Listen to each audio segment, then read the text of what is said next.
सकपाल और भीमाबाई के घर एक बेटे का जन्म होता है। मां भीमाबाई अपने बेटे का नाम भीमराव रखती हैं, जो अपने माता पिता की 13वीं संतान थे।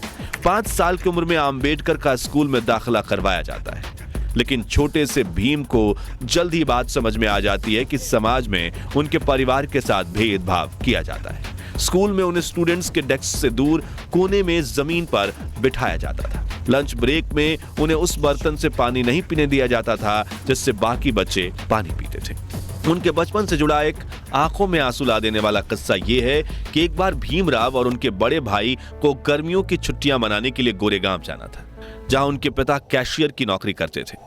दोनों भाई ट्रेन में बैठकर गोरेगांव पहुंच जाते हैं, लेकिन काफी देर इंतजार करने के बावजूद उनके पिता रामजी सकपाल उन्हें लेने के लिए स्टेशन नहीं पहुंचते। भीमराव और उनके भाई ने साफ सुथरे कपड़े पहन रखे थे और उनके चेहरे पर मासूमियत झलक रही थी। जो देख स्टेशन मास्टर इनके पास आकर पूछता है, तुम कौन हो और कहां जा रहे हो?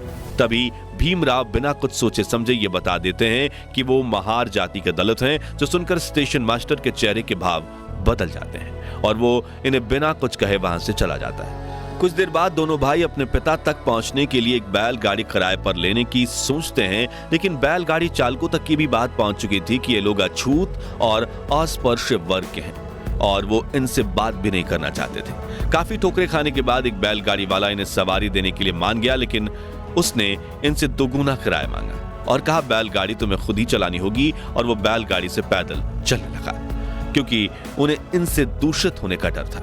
यह घटना भीम के दिमाग पर काफी गहरा प्रभाव डालती है, जिसके बाद उनका ध्यान हर उस घटना पर जाने लगता है जिसमें उन्हें लोगों ने अलग और अछूत महसूस करवाया था। इसी तरह गांव का कोई नाई इनके बाल भी नहीं काटता था, बल्कि इन्हें घर ही अपनी दादी से बाल या दीदी से बाल कटवाने पड़ते थे। इन्हें गांव के मुख्य कुएं से पानी खींचने पर मनाही थी और कोई बड़ा वर्ग इन्हें अपने घर में प्रवेश तक नहीं करने देता था। इसी तरह बचपन से ही भीम को जातिवाद का अनुभव हुआ और वो हमेशा इसे बदलने के बारे में सोचने लगे, लेकिन इस भेदभाव के बावजूद उन्होंने अपनी पढ़ाई लिखाई से ध्यान नहीं हटाया।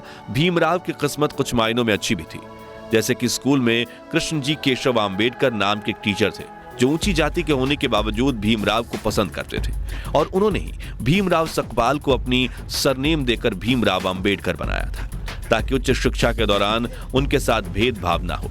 साथ ही पिता रामजी मालोजी सकपाल बेटे भीमराव को अच्छी शिक्षा दिलवाने के लिए मुंबई ले आए। अब यह शहर तो बहुत ही आधुनिक था, लेकिन यहां भी दलितों के प्रति लोगों की सोच उतनी ही छोटी थी। इसलिए जब भी भीमराव अंबेडकर की असली पहचान सामने आती, उन्हें जातिवाद का सामना करना पड़ता। खैर, पढ़ाई में ध्यान देते हुए उन्होंने 17 साल की उम्र में मैट्रिक की परीक्षा पास कर ली। अपने समुदाय में मैट्रिक पास करने वाले वो पहले इंसान थे। इसी साल भीमराव की शादी रामाबाई से करवा दी गई, मगर शादी के बाद भी भीम ने पढ़ाई जारी रखी और अगली इंटरमीडिएट परीक्षा डिस्टिंक्शन के साथ पास की। लेकिन अब उन्हें आगे पढ़ने के लिए उनके पिता के पास पैसे नहीं थे, लेकिन वो कहते हैं ना, जहां चाह होती है वहां राह होती है। और भीमराव अंबेडकर के जीवन में चमत्कारिक घटनाओं का घटना शुरू हो गया।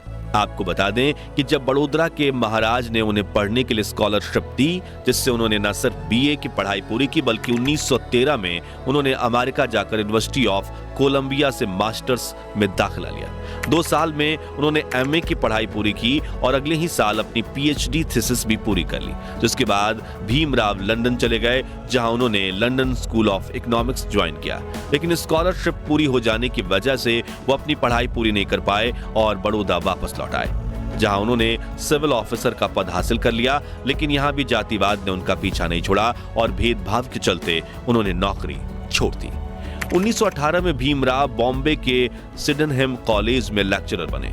साथ ही उन्होंने दलितों की आवाज दुनिया तक पहुंचाने के लिए मराठी अखबार मुक नायक की भी शुरुआत की, क्योंकि अपने धर्म की वजह से वो इतनी ठोकरें खा चुके थे कि अब उन्हें समझ आ रहा था कि अब अपना हक पाने के लिए उन्हें आवाज उठानी पड़ेगी।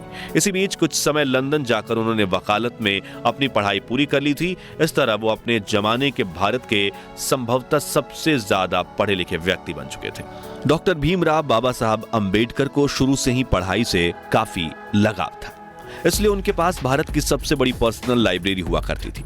मशहूर लेखक जॉन गुंथर अपनी किताब इनसाइड एशिया में लिखते हैं कि जब 1938 में मेरी राजगृह में अंबेडकर से मुलाकात हुई थी, तब उनके पास 8000 किताबें थी। और उनकी मृत्यु तक यह संख्या बढ़कर 35,000 तक पहुंच चुकी थी।